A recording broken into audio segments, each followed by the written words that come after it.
pay-per-view? I didn't know if it was announced. Showtime pay-per-view. On a Monday? Oh, they announced it on Monday. I was about to say, what? The fight's on a Monday? What? Okay. Well, I've heard about the articles and knew a little bit about the news. So I think it's a great fight for Adrian Broner. And I also think that it's a great fight for Manny Pacquiao, especially with his first fight under Al Heyman, you know? Pacquiao took a loss, took a victory, coming back. You know, he shouldn't be in the ring with Keith Thurman. He shouldn't be right in the ring with Errol Spence and Sean Porter. I think that this is a great fight for Manny Pacquiao and a great fight for Adrian Broner. You know, Adrian Broner gets a lot of criticism, you know, and every once in a while I'll criticize him too in these interviews because of what he does in his performances, right? But I really did enjoy his last performance, even though it ended up in a draw. And if Adrian Broner was to ever put respect on his name, he's going to do it by defeating Manny Pacquiao. They will be able to say, you got beat by Mike Garcia, you got beat like this, you did this and that.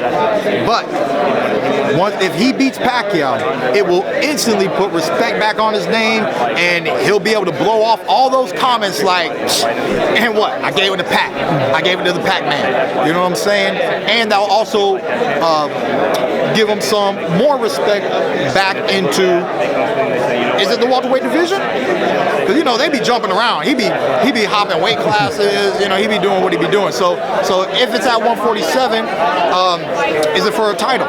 No, it couldn't be for a title, right? So at the end of the day, it's still just a tremendous fight, and the winner can work their way back into a title shot. What do you think of José Lopez? You're fighting him. You can't really put anyone next because he's the next opponent.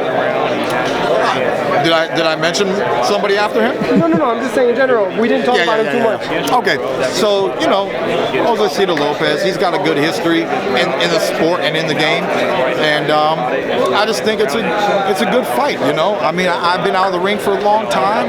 Any real boxing person understands what's happening with Keith Thurman. Keith Thurman's coming back. Let's just see him come back. Let's see what happens. You know, does he look like he's got fire in him?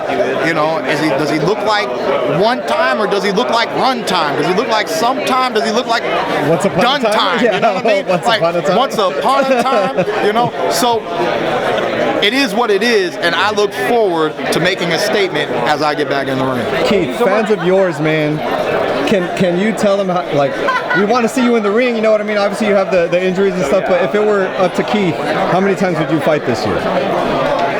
2 to 3, baby. You know, I mean, I got some work to do. I've been out of the ring. You know, we can do a tune-up, and then get our belt back.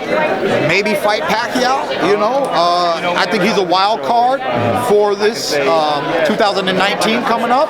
I'm not too interested in fighting Adrian Broner because I just think I would rather fight Sean Porter again. But Pacquiao being one of the last legends to still be in the game. Besides Pacquiao, it's a whole new generation of fighters. And yes, we're well established, but it's the new generation going up against himself. Pacquiao is the only old generation fighter, and it would be an honor and a blessing to share the ring with a legend like him. All right, last 10. Where does Crawford fall in line in all this division? Yeah, Terrence Crawford. You know, I like Terrence Crawford. I don't see him as a devastating welterweight yet. I don't see him as a threat to any of the champions in the welterweight division. You know, yeah, right. I mean, what you know, I mean, Jeff Horn, Amir Khan can beat that. You know what I mean? I think there's a lot of people at the bottom echelon of the top 10 that can beat Jeff Horn. So he didn't do anything impressive there. And then his last fight, I didn't even watch it because it didn't sound impressive. When they talked about it at the gym, it didn't sound impressive. He stopped him at late. You know. But Crawford is a great fighter. He's got a great backing with ESPN. I know him from the amateurs. I'm very proud of all of his accomplishments. I'm happy for all of his success. I would enjoy fighting him one day. That could be fun. I definitely favor myself. But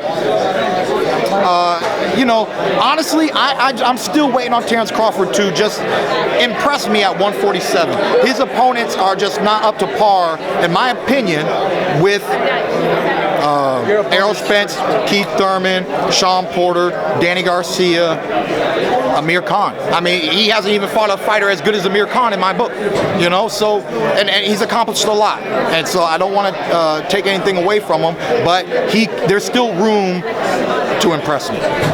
Thank you, sir. Guys. That's it. Thanks, Thank you, guys. Keith. Thank you one time. Don't let